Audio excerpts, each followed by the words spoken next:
There's just something about removing visual clutter in the kitchen that makes the job feel less overwhelming.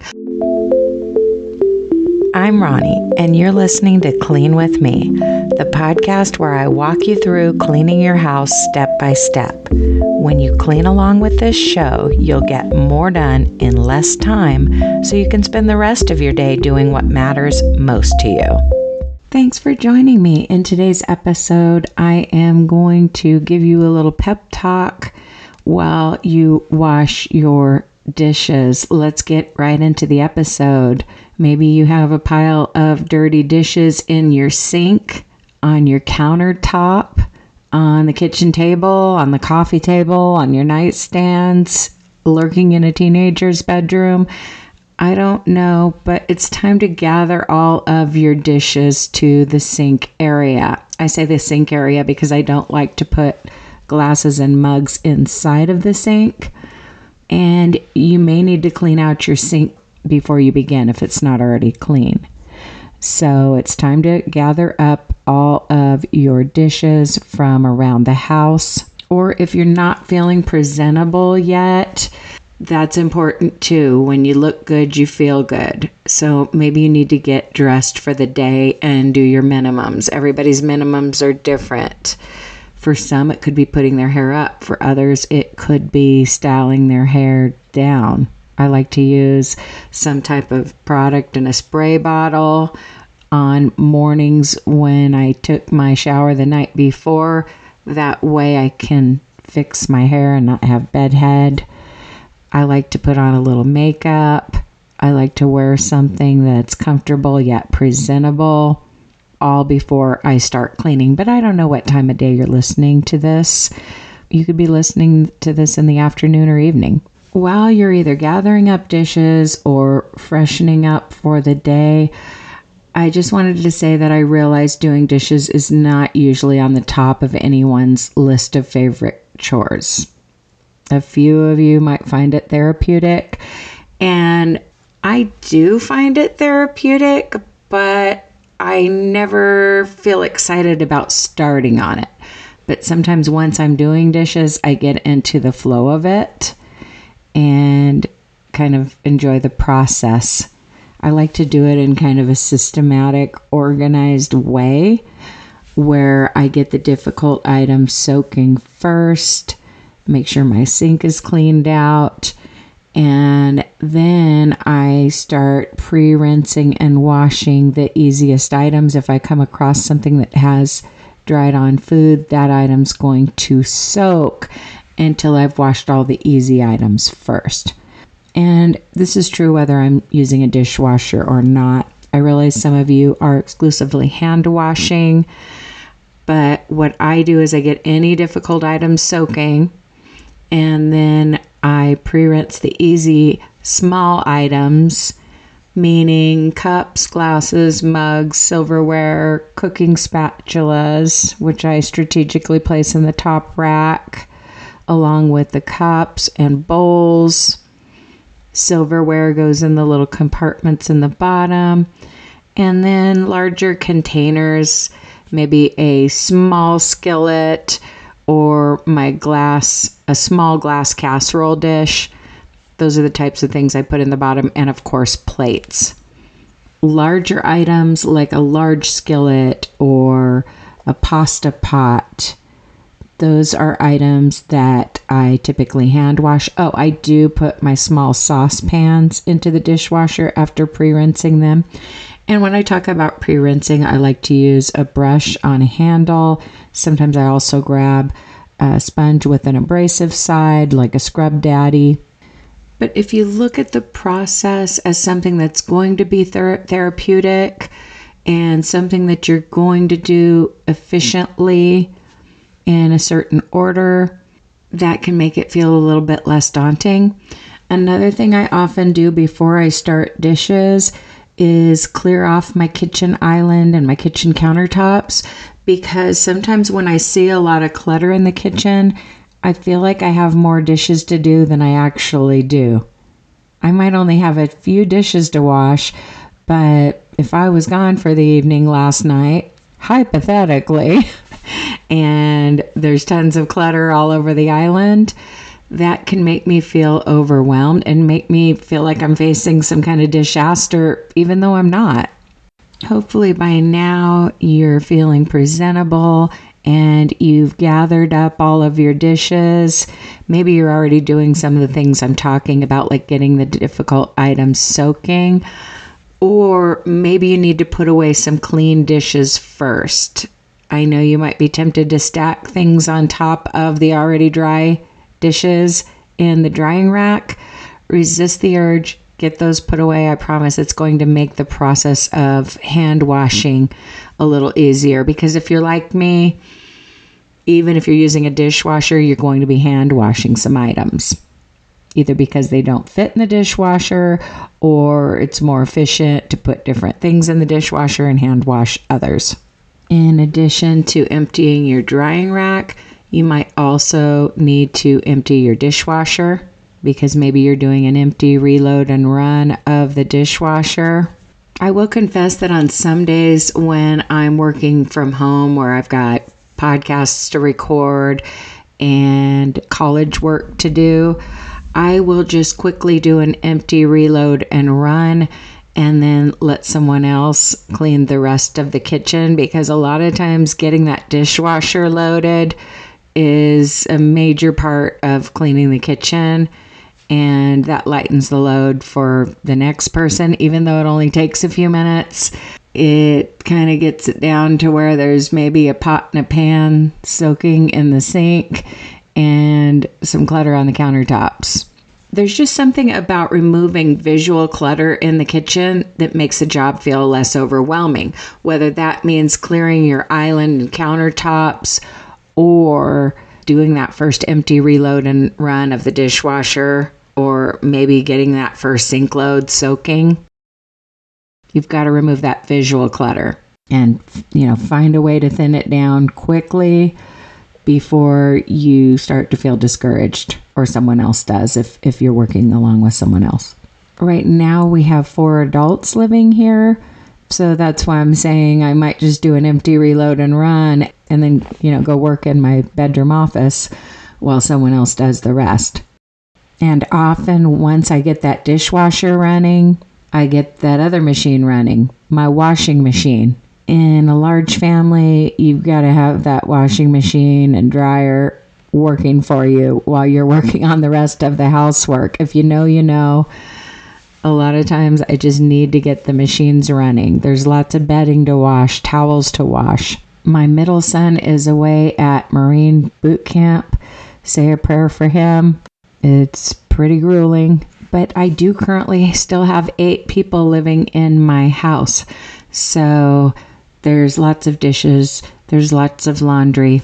And yes, each adult and each teenager does their own laundry, theoretically, but I still end up washing a lot of the towels and bedding, especially because the adults work more hours outside the home than I do.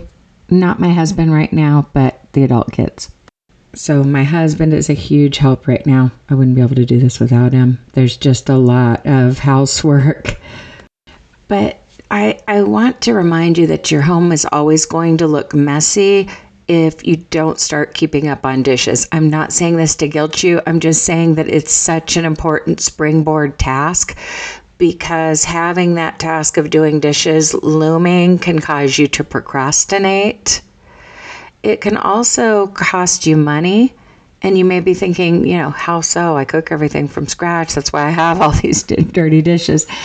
I feel ya, but sometimes you end up eating out because you don't want to do the dishes, and you spend on restaurants and takeout. That having been said, I am all for doing takeout or a restaurant if you're behind on dishes, because if you don't have the energy to get down to dish zero before you eat your meal, I would say before you start your meal, but sometimes it's okay to wipe down all of your surfaces and have some dishes soaking in the sink. Obviously, you've got to have a sanitary surface for, cutting up and doing your prep work, and your stovetop needs to be sanitary, and you've got to have pots and pans and knives and tools to work with. But sometimes you leave some things to soak, or you have an overflowing drying rack.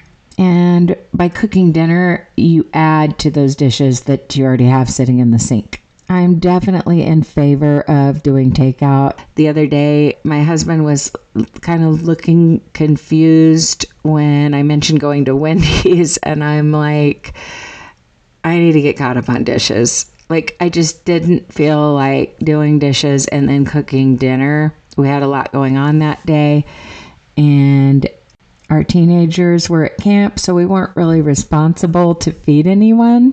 And sometimes ordering pizzas is a great catch-up too, because people can just eat their slice of pizza either on a paper plate or a paper towel and not dirty anything else.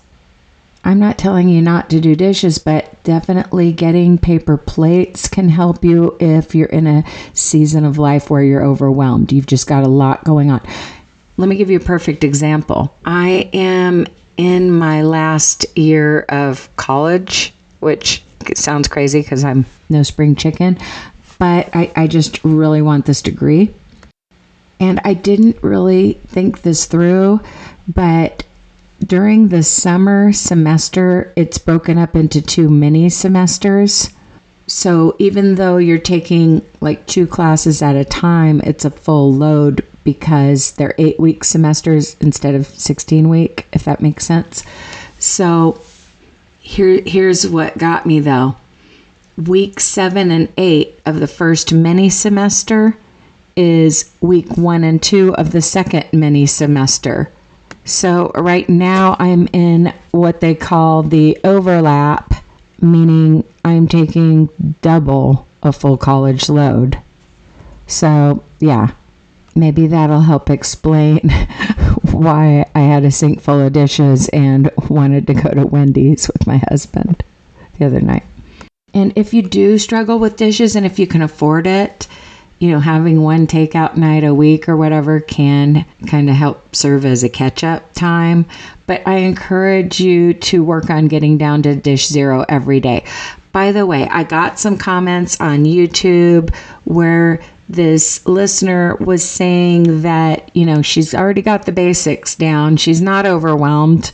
She does XYZ every day to maintain her home, and she wanted more deep cleaning episodes. Well, my recent bonus episode is a deep cleaning episode. So be sure to subscribe to bonus content if you want to go deeper with your cleaning. But these episodes, these free episodes that are available to everyone, are oftentimes designed to just get you started and get you motivated and help you do your minimums. Because often when you get those minimums taken care of, like your dishes, your countertops, your stovetop, sweeping the floor, picking up your living room, yeah, those are the basics. Those are kind of surface level chores, but getting those done and creating habits where you're doing them regularly, having some kind of a morning routine or afternoon routine or evening routine or all of the above. When you change your habits and routines so that you're doing these daily tasks regularly and not letting things like dishes and laundry pile up, especially not dishes, you'll start to do those deeper cleaning chores. You just will. And when you listen to these episodes where I'm having you do these very basic tasks like your dishes and, straightening up the countertop, wiping it down, you're going to go deeper with your cleaning when you listen, because you're going to just stay in the kitchen while I talk. You're going to finish the dishes while I'm still talking about dishes. That's going to give you a sense of accomplishment because you're going to realize you're ahead of the game, and you're going to start looking for more to do. You're going to scrub those baseboards. You're going to organize your cabinets and wipe down those pantry shelves. You're going to finally clean the hood above your oven or the inside of your oven. But right now you might be like me and kind of in a state of overwhelm. By next Monday night at 10 p.m., the overlap will be over and I'll be back to just taking 2 classes at a time. At an accelerated pace, but still only 2 classes. Way easier to keep track of the assignment. I mean, obviously on top of that, I've got to keep track of things like soccer practice and paying bills. It's just a huge mental load right now. And unfortunately, sometimes the busiest times in our lives are times where we need to be more frugal. And that can definitely be a struggle because those are times where maybe we don't want to order takeout or buy all disposable dishes. And even if you have lots of paper plates, you've got things to wash in your kitchen. I promise you do if you cook at all. But I also wanted to say that procrastinating on dishes causes you to waste time, energy, and money because it's harder to wash dishes when you let stuff dry on. No judgment here. If you've got some dried on items and you're pre-soaking those while you wash the easy stuff. And also with procrastination, often the task weighs on you more mentally than, just taking care of it already.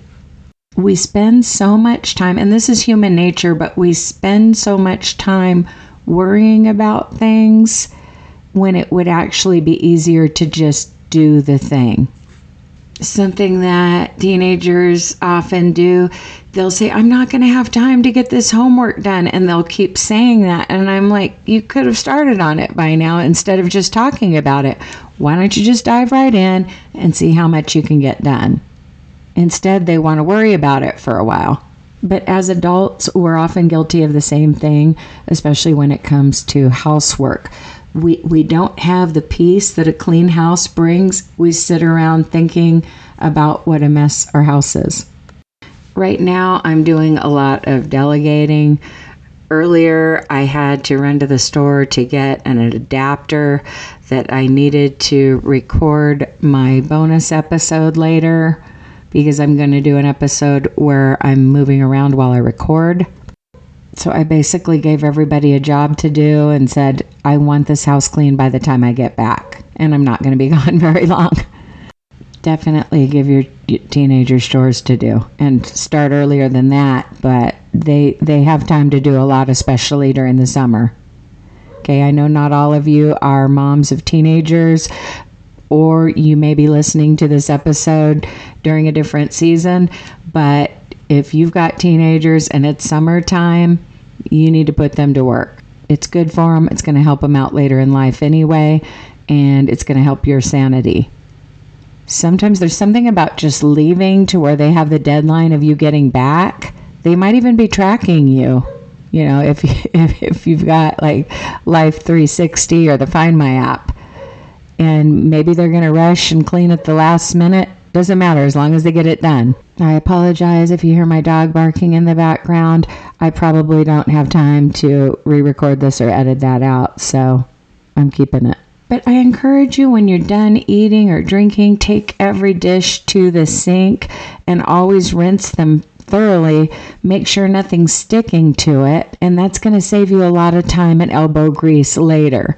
For example, you have chocolate milk or a mocha, and there's just something about milk or chocolate in the bottom of a glass, or it just sticks and dries on.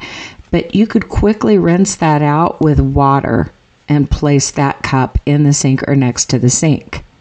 Or better yet, directly into the dishwasher if that's your system.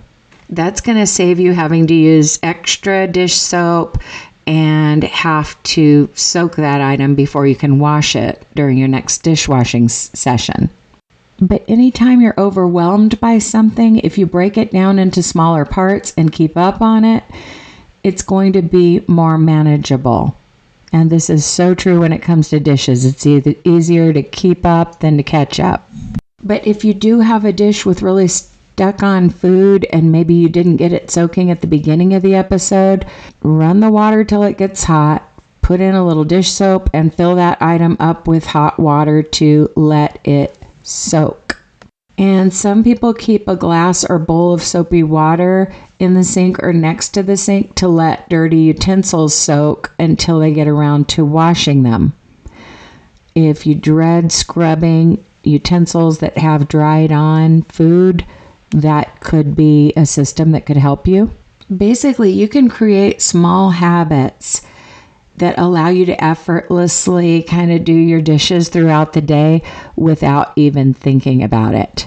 And if you have someone that you call on a regular basis on the phone, definitely wash dishes while you're on the phone. That can work wonders. Because washing dishes is one of those mindless tasks. You don't have to put a lot of thought into it. I know that it's never a good idea for me to cook dinner while talking on the phone. I end up messing something up. I end up putting cumin and chili powder into meat that was for spaghetti. Like I go into autopilot or something, like I'm making taco meat, for example, or I burn the bread or something like that. But what I can do while I'm yapping on the phone is wash dishes, because it's something I can do just automatically. You just keep scrubbing until everything comes off of it, and then you rinse it. And if stuff's not coming off, you fill it up with hot water and dish soap and let it soak. And sometimes when I'm on a really interesting phone call, I won't even really remember washing the dishes. It's kind of like when you're driving, you pull into your driveway and you're like, I hope I was driving carefully because I don't even remember the trip home. And of course you were paying attention, but it feels like you weren't. It feels like it just happened. That's how it is sometimes if you're doing dishes while talking on the phone. And hopefully listening to this show has the same effect on you. That's the goal. Leaving dirty dishes out overnight can attract pests, obviously. We all drop the ball sometimes and, leave the dishes overnight or whatever. It happens, but that should be the exception, not the rule. But if possible, put away your clean dishes first thing in the morning, maybe while you're making coffee or making breakfast, because that sets the stage for doing dishes throughout the day, or if you're gone all day, doing them right after dinner. Or maybe there's somebody in your family who can put away clean dishes. I feel like people don't really mind that task much. It's something that's easy to delegate because they just don't want to wash the dishes. But to me, putting away the clean dishes is more tedious than actually washing the dishes. So I like to delegate that task and nobody seems to mind it. The only caveat is some people don't know where things go and put them away wrong. So you've got to train your kids on where things go. And the fewer dishes you dirty, the fewer you have to clean. So consider making one-pot meals, cleaning as you go. You know the drill. If you use a slow cooker and that's a crock pot, and you're always, having to perpetually soak it, consider using a slow cooker liner. If you don't know what that is, Google it. Another thing you can do is make one-pot meals or sheet pan dinners. I have a giant cookie sheet that takes up almost the entire space of the oven. I grease that up and put different things on it. For example, if I'm heating up frozen chicken tenders or whatever, half the cookie sheet can be those, and then the other side can be tater tots or fries. That's obviously one of our easier dinners that we make. But there are other examples of sheet pan dinners that you can make completely from scratch. So that's another thing to look into. And if you put parchment paper on the cookie sheet, that can make it much easier to clean. Do it when you're baking cookies too. I hope you got your dishes done during this episode. Special thanks to my financial supporters who support the show either on Patreon, Apple Podcasts, or some other way. I'll be making another bonus episode soon. But even just listening to these free episodes helps me. Thank you so much for listening, and as always, happy cleaning. I'll talk to you in the next episode.